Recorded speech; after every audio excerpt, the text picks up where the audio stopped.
A arqueologia não é feita apenas de poeira e pedras, ela é feita de mistérios que desafiam a nossa lógica, e de tecnologias que parecem vir do futuro para explicar o passado. Preparem-se, porque o mistério de hoje envolve um dos maiores gênios que já caminhou sobre a Terra. Vem conferir. Número 8.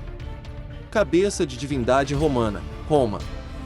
Imaginem caminhar por uma das igrejas mais antigas e importantes do mundo, a Basílica de São João de Latrão, em Roma, e saber que bem debaixo do mármore dos fiéis, o mundo pagão ainda respira. Recentemente, durante escavações de rotina para manutenção e pesquisa, arqueólogos desenterraram uma cabeça de mármore branco absolutamente impecável. Mas não é uma estátua qualquer. Os detalhes sugerem que se trata de uma divindade romana, possivelmente ligada ao período imperial.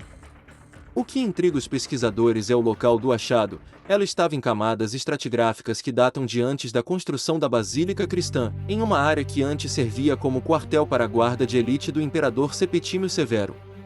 A peça exibe traços refinados, com cabelos ondulados e uma expressão serena que sobreviveu a quase 2 milênios de escuridão. O mistério que fica é: por que ela foi parar ali? Teria sido descartada durante a transição do paganismo para o cristianismo, ou guardada como um tesouro por alguém que não queria ver os antigos deuses esquecidos? O mistério da divindade de Latrão está apenas começando a ser desvendado, e ela nos lembra que, em Roma, a história não é feita de páginas, mas de camadas. Número 7. O jogo de tabuleiro romano e a inteligência artificial, Roma. Agora, você já imaginou o que os soldados romanos faziam para passar o tempo entre uma batalha e outra? Eles adoravam jogos de estratégia, e um dos mais famosos era o Ludus Latrunculorum, ou Jogo dos Mercenários. Por décadas, arqueólogos encontraram tabuleiros de pedra e peças de vidro em ruínas por toda a Europa, mas havia um problemão: as regras exatas do jogo se perderam no tempo. Nós tínhamos as peças, mas não sabíamos como mover os peões. É aqui que entra a nossa curiosidade de hoje. Recentemente, pesquisadores decidiram pedir ajuda aos algoritmos. Usando inteligência artificial, eles simularam bilhões de jogadas e variações possíveis baseadas em fragmentos de textos antigos e na disposição dos tabuleiros encontrados. A inteligência artificial funcionou como uma máquina do tempo lógica. Ela testou quais regras faziam o jogo ser equilibrado e desafiador, descartando aquelas que terminavam em empate rápido ou que eram fáceis demais. O resultado? Os arqueólogos conseguiram reconstruir um conjunto de regras que faz total sentido histórico.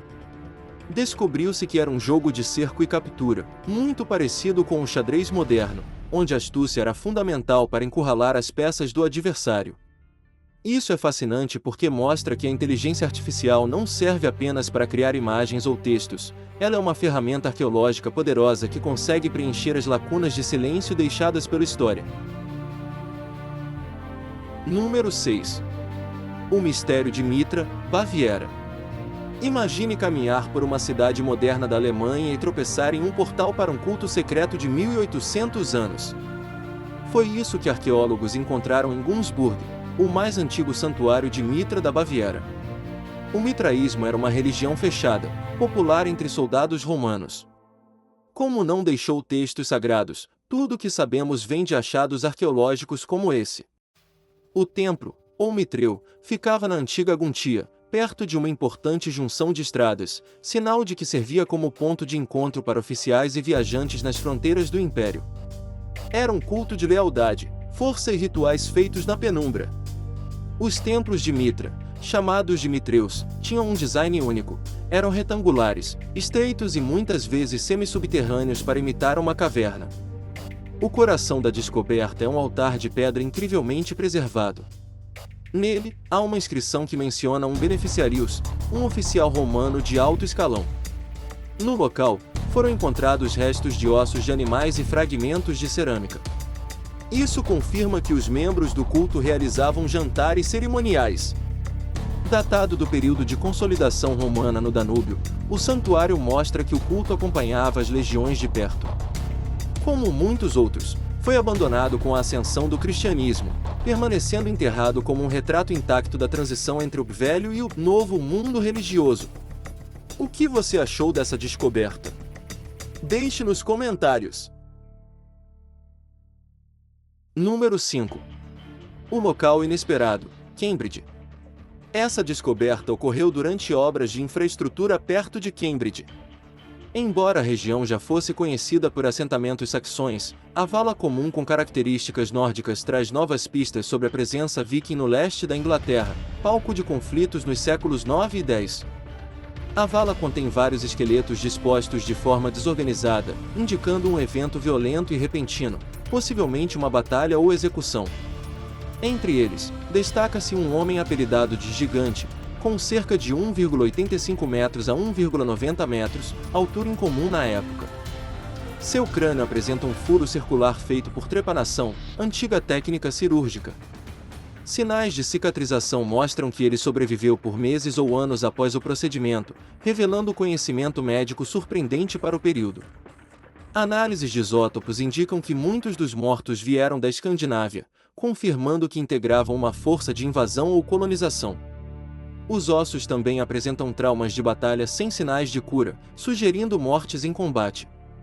O achado ajuda a mapear a atuação do grande exército pagão e reforça que a presença viking na região de Cambridge foi mais intensa e violenta do que sugerem alguns registros históricos. Número 4. As ruínas ocultas do reservatório de Mossul, Iraque. No Iraque, uma seca severa fez as águas do reservatório de Mossul recuarem drasticamente, revelando um tesouro arqueológico que estava submerso. As estruturas encontradas são tumbas antigas que datam de aproximadamente 2.300 anos atrás. Elas pertencem a um período fascinante em que esta região estava sob o domínio grego, após as conquistas de Alexandre, o Grande. Os arqueólogos precisam escavar, documentar e remover os fragmentos peça por peça antes que o nível da água suba novamente e cubra tudo outra vez. Cada fragmento encontrado é limpo e estabilizado no local para depois ser enviado a museus regionais para estudos mais profundos para entender quem eram as pessoas enterradas ali. Cerca de 40 tumbas encontradas mostram a escala do assentamento que existia ali. Embora para nós, entusiastas da arqueologia, isso seja fascinante, o motivo da revelação é preocupante. O Iraque enfrenta sua pior seca em quase um século, com reservas de água atingindo apenas 8% de sua capacidade total. É irônico e fascinante pensar que, enquanto o mundo moderno luta contra as mudanças climáticas e a escassez de recursos, o passado aproveita essas brechas para se reapresentar a nós. Número 3. O código genético de um gênio, o DNA de Da Vinci, Estados Unidos. Imagine poder decifrar o código genético de um homem que viveu há 500 anos e previu o futuro com seus cadernos e invenções. A arqueologia moderna não se faz apenas com pás e picaretas, mas também em laboratórios de sequenciamento genético. Vamos falar agora sobre uma busca épica, a caça aos fragmentos do DNA de Leonardo da Vinci. Recentemente, cientistas e arqueólogos do Leonardo da Vinci DNA Project deram um passo gigantesco. O grande desafio sempre foi que os restos mortais de Leonardo, supostamente enterrados na capela de Saint-Hubert, na França, foram dispersos durante guerras religiosas. Mas a ciência encontrou um atalho fascinante. Pesquisadores conseguiram rastrear a linhagem masculina da família da Vinci ao longo de 21 gerações, chegando a descendentes vivos hoje. Ao comparar o DNA desses descendentes com o material genético extraído de possíveis relíquias e locais onde o mestre trabalhou, os cientistas identificaram fragmentos que podem, finalmente, pertencer ao próprio Leonardo. Mas por que isso é tão intrigante? Não é apenas por curiosidade histórica. Com esse DNA, arqueólogos e biólogos esperam reconstruir o perfil físico de Da Vinci, sua altura, a cor de seus olhos, possíveis doenças e até mesmo traços de sua dieta. Mais do que isso, o estudo busca entender se havia alguma predisposição genética para sua acuidade visual extraordinária e sua habilidade manual canhota, que o permitiam capturar detalhes invisíveis ao olho comum. Estamos falando de usar a arqueologia molecular para ler a receita de um gênio. A possibilidade de ter o genoma de Da Vinci em mãos é o equivalente arqueológico de encontrar a pedra de Roseta da biologia humana. É fascinante pensar que, 5 séculos depois, o maior observador da natureza está agora sob as nossas lentes. Número 2. O brilho de Mitras, Escócia. Pense estar no ano 140 d.C., no lugar mais perigoso e isolado do Império Romano, o norte da Escócia. O frio é cortante e o inimigo está à espreita. Como os soldados mantinham a sanidade? A arqueologia acaba de nos dar uma resposta fascinante com a descoberta de 2 altares romanos em Veres, dedicados ao misterioso culto de Mitras, o deus favorito dos soldados. Um dos altares, dedicado ao deus Sol, foi esculpido com cavidades estratégicas para que pudesse ser iluminado por trás. Na penumbra da caverna, o rosto do deus e sua coroa radiante brilhavam como se fosse mágica. Era puro efeito especial da antiguidade para criar uma experiência divina. Análises revelaram que esses altares eram coloridos e vibrantes, pintados com pigmentos fortes que o tempo apagou.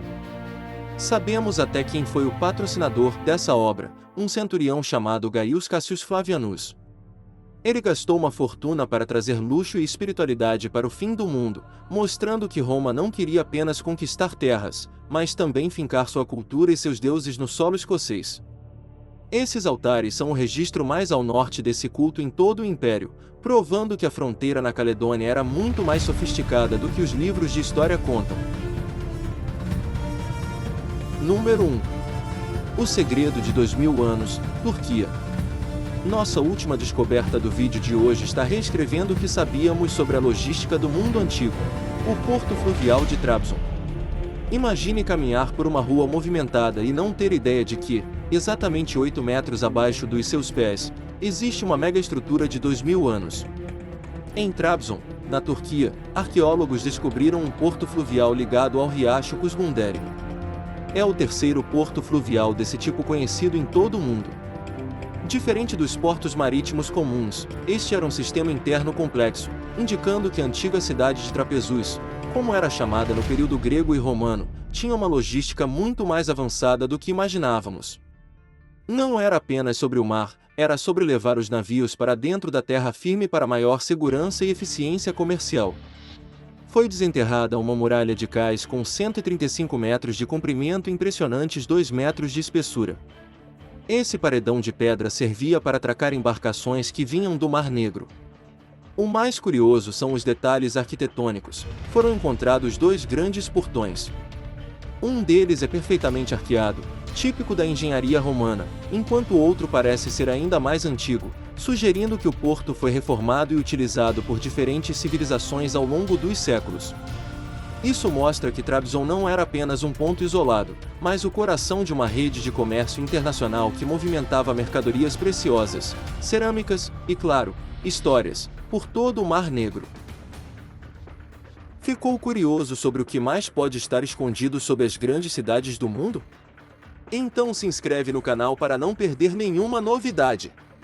Até a próxima!